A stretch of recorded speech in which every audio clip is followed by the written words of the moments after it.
Now, the me, is it possible to completely empty the mind of the me? Not only at the conscious level, but deep, at the deep unconscious roots of one's being. I think it's not only possible, but I think it's the price that we must pay for being or being good, or being true, or being at all, living.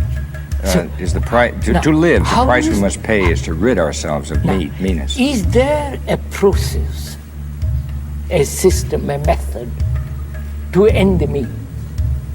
No, I don't think there's a process or a method. Therefore, there is no process. It must be done instantly. Now, this we must be very clear. Must be because done. All the religions have maintained processes. Whole evolutionary system psychologically is a process. If you say, and to me that's a reality, that it cannot possibly be a process, which means a matter of time, degree, gradualness, then there is only one problem, which is to end it instantly. Yes, to destroy the monster at one step. Yes. Instantly. Yes. It's unquestionably what must be done. We must destroy meanness. No, destroy, I won't use the ending of the me, with all the accumulation, with all the experiences, of what it has accumulated, consciously and unconsciously, can that whole content be thrown out? Not by effort, by me. If I say by me, I'll throw it out, it is still the me. Yes. Or if I throw it out by exertion of will, it is still the me. The me remains. It is not, clearly in my mind, it is not an act or an activity of the mind, nor an activity of the will, nor an activity of the feelings, nor an activity of the body, which will help me to see me. Pardon me. No. Will help me to see. See, yeah. And since we in this world are so wrapped up with doing, with having, with acting, we really don't understand reflectively and profoundly what takes place before we act or before we possess. And I think that it's incumbent upon us to reflect backwards and see that there is seeing before seeing takes place, in the two senses of the word seeing. Just as there is loving before one becomes aware of loving, and certainly just as there is being before one becomes aware of being. Yes, it's the question of reflecting backwards, deeply enough. Now, just a minute, sir, that's the difficulty, because the me is at a conscious level and at the deeper levels of consciousness. Can the conscious mind examine the unconscious me and expose it? Or the content of consciousness is the me? No, the self transcends the content of consciousness, but the me may well be the content of consciousness. But the me is not the I. The me is not the self. Wait. I include in the me the self, the ego, the whole conceptual ideation about myself, the higher self, the lower self, the soul, the body. All that is the content of my consciousness, which makes the I, which makes the ego, which is the me. It certainly makes the me, yes. I unquestionably agree with that it makes that objective self that I can examine and analyze and look at, compare, that I can be violent with others about. It's explanatory, if you will, or the summation of the whole thing, which you put in the word me, is explanatory of a history, of a whole multiplicity of present relationships, but it's still not getting at the reality. No, The reality cannot be got at, or it cannot flower, if the me is there.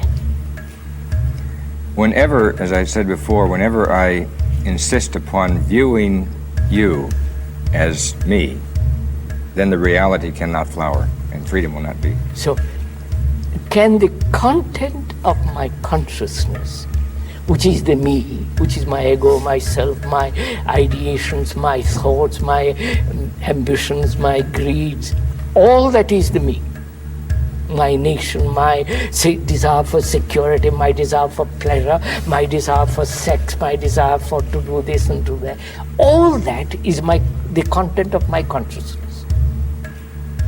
As long as that content remains, there must be separation between you and me, between good and bad, and the whole division takes place. Now, we are saying the emptying of that content is not a process of time. Nor is it subject to methodology. Methodology. So, then what is one to do?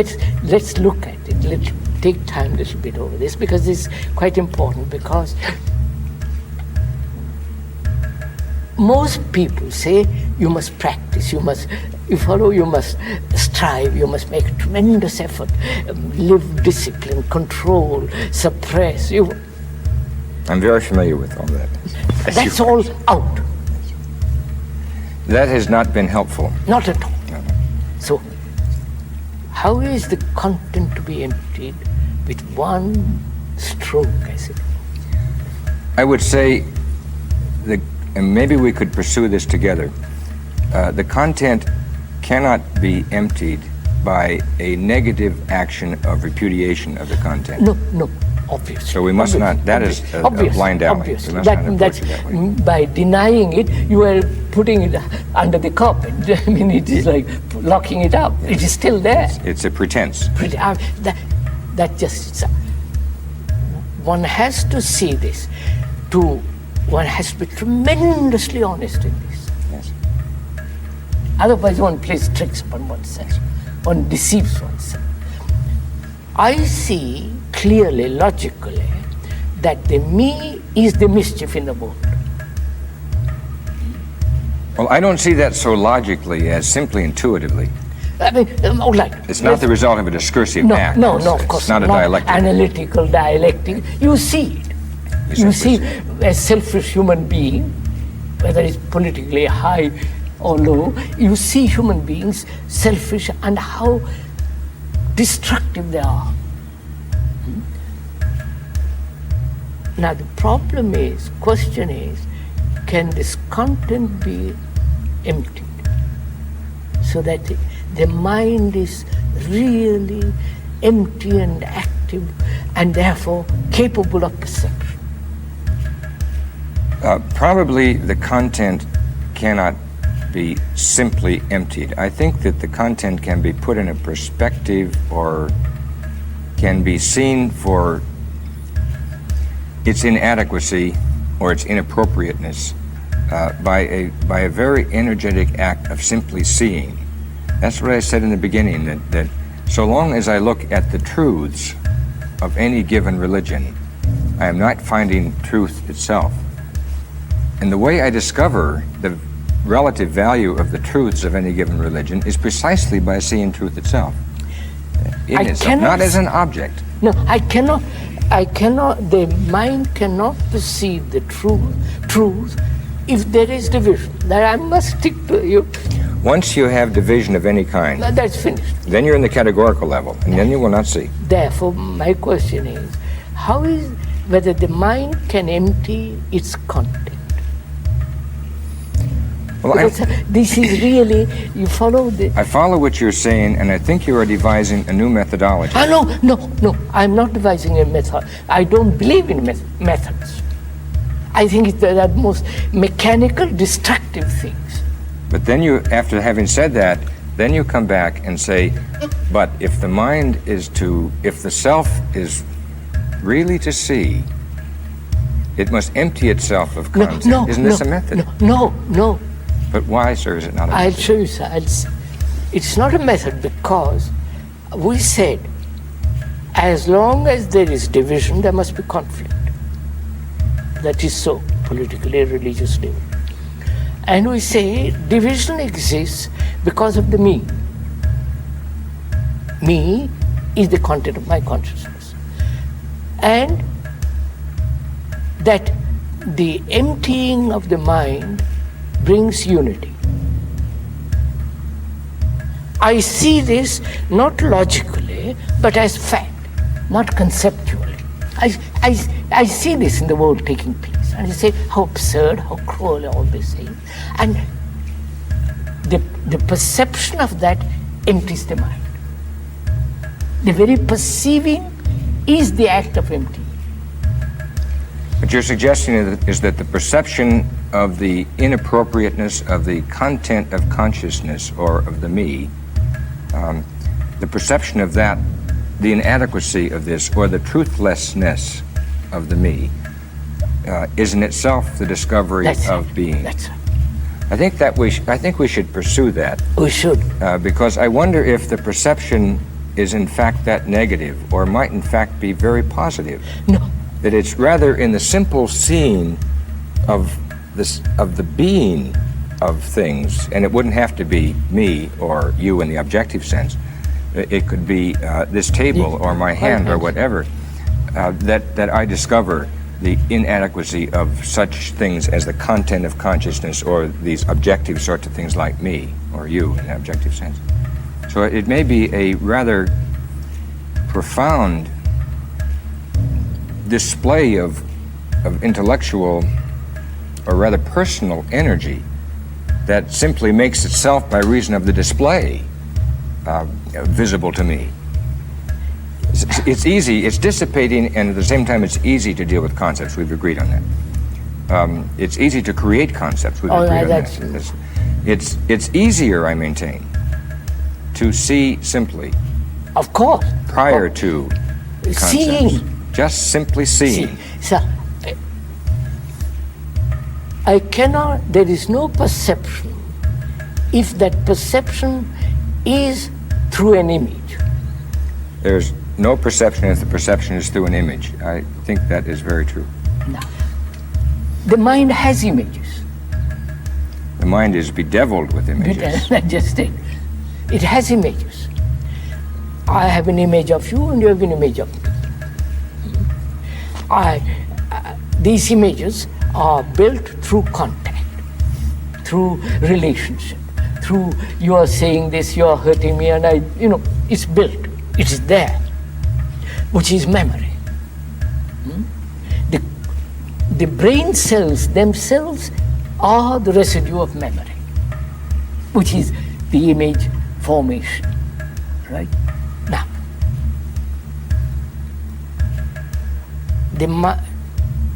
the question then is, memory, which is knowledge, is necessary to function. Technically, to walk home or drive home, I need memory.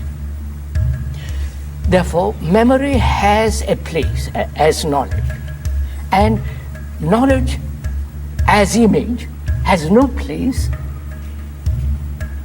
in relationship between human beings.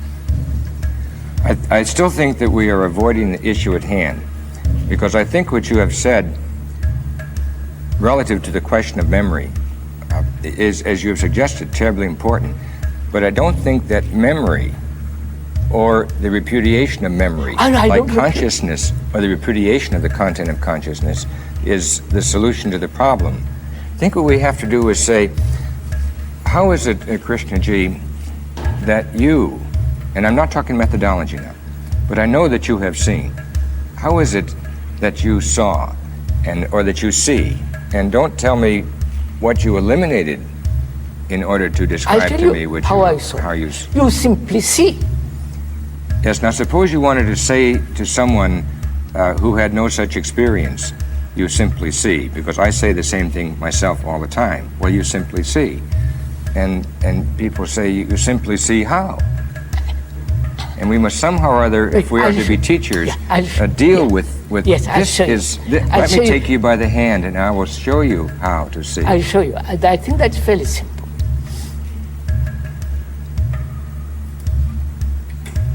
First of all, one has to see what the world is. See what is around you. See. Don't take sides. Yes. I think our terminology may get in the way here. Suppose rather than say one must start by seeing what the world is, we would start by saying one must see the world. Not concerned with natures or categories. No, see the world. Yeah, know what's. See the world. See the world. That's the same thing. See the world. Yes. See the world as it is. Don't translate it in terms of your concepts. Now again, could I say, see the world as it is ising? Yes, put it there. Does that help? I mean, we're trying to... See the world as it is. You cannot see the world as it is if you interpret it in your terminology, in your categories, in your temperament, in your prejudices. See it as it is. Violent, brutal, whatever it is. Or good or beautiful. Whatever it is. Can you look at it that way? Which means, can you look at a tree without the image of the tree? Botanical and all the naming, just look at the tree. And once you have discovered, and it's not easy in our world to discover, the simple experience of seeing the tree without thinking treeness, or its nature, or as you say, its botany and things of that kind, then what would you suggest is the next step in the pursuit of seeing? Then seeing myself as I am. Underneath the content of your consciousness. Seeing all, not underneath, I haven't begun yet. I see what I am. Therefore, self-knowing. There must be an observation of myself as I am, without saying how terrible, how ugly, how beautiful, how sentimental, just to be aware all the movement of myself, conscious as well as unconscious. I begin with the tree, not process, I see that. And I must see this way myself. The hypocrisy, the tricks I play, for the whole of that watchfulness, without any choice, just watch. Know myself, knowing myself all the time. But in a non-analytical fashion. Of course, therefore, but the mind is trained to be analytical. So I have to pursue that. Why am I analytical? Watch it. What we being analytical? Seeing the futility of it. It takes time, analysis, and you can never really analyze, whether by a professional or by yourself. So see the futility of it, the absurdity of it, the danger of it. So what are you doing? You are seeing things as they are. Actually, what is taking place. My tendency would be to say that when we discuss this, we may use these words, like seeing the self in its fullness, with all of its negative and positive polarities. Yes. Seeing the self in its fullness, and then realizing the futility of analytically looking at certain dimensions of the self, and then saying, but I still must see. Of course. Because at this point I have not yet seen. As all I've seen are the analytical categories I've used to take myself apart somehow or other in little pieces. That's why I say, can you look at the tree without the knowledge? Without the prior conditioning. Prior conditioning. Can you look? Can you look at a flower and without any word?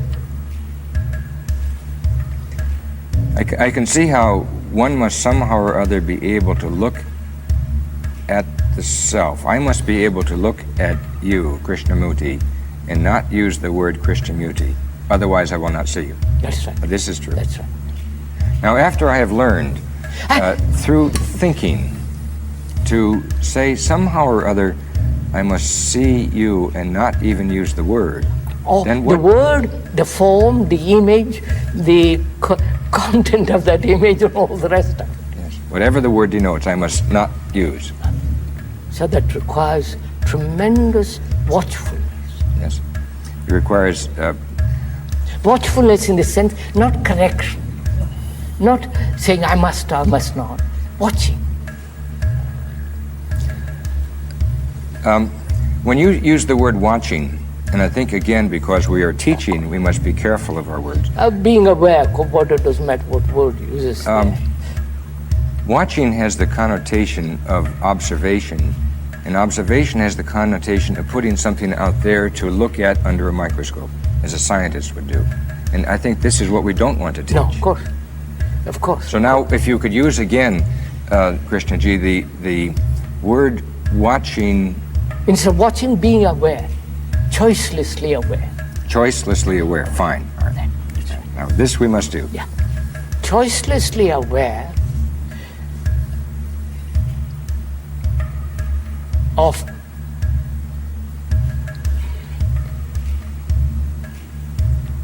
this dualistic, analytical, conceptual way of living.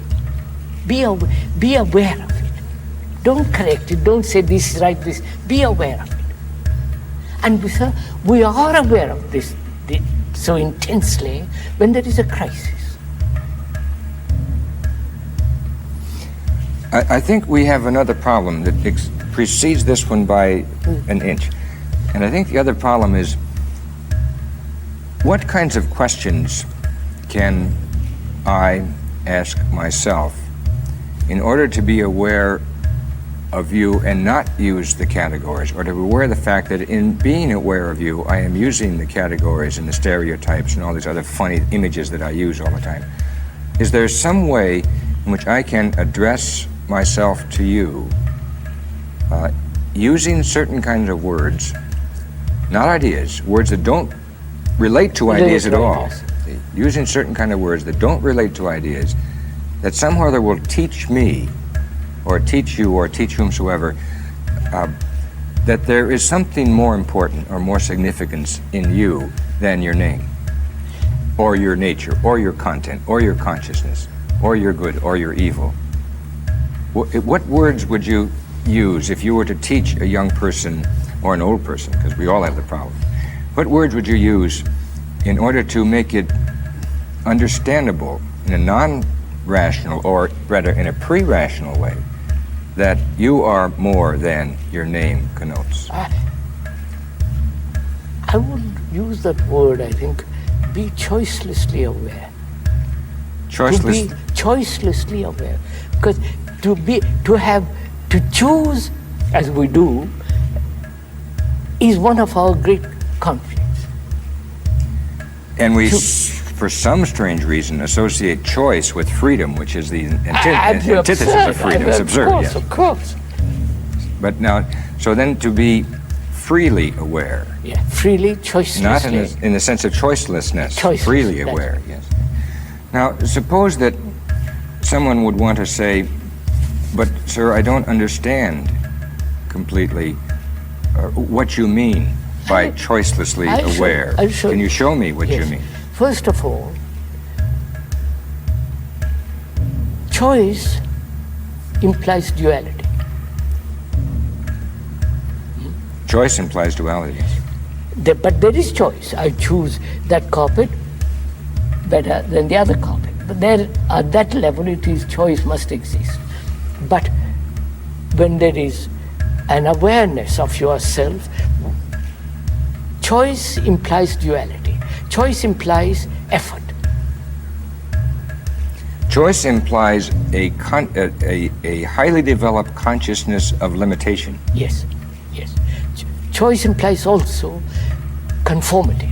And choice implies conformity. Yeah. It's cultural conditioning. Conformity. Conformity means imitation. Yes. Imitation means more conflict, trying to live up to something. So I must there must be an understanding of that word, not only verbally, but inwardly. The meaning of it, the significance of it. That is, I understand the full significance of choice. The entire choice. May I attempt to translate this now? Yes. Would you say that choiceless awareness means that I am somehow or other conscious of your presence to the within of me, and I don't need the choice? The choice is irrelevant. The choice is abstract. The choice has to do with the categories. When I don't feel, having seen you, that I must choose you, or choose to like you, or choose to love you, that no choice is involved, then would you say I have choiceless awareness of you? Yes, but you see, sir, is there in love choice? I love. Is there choice? There is no choice in love. No, that's just it. Choice is a process of the intellect. I explain this as much as we can, discuss it, go into it, but I see the significance of it.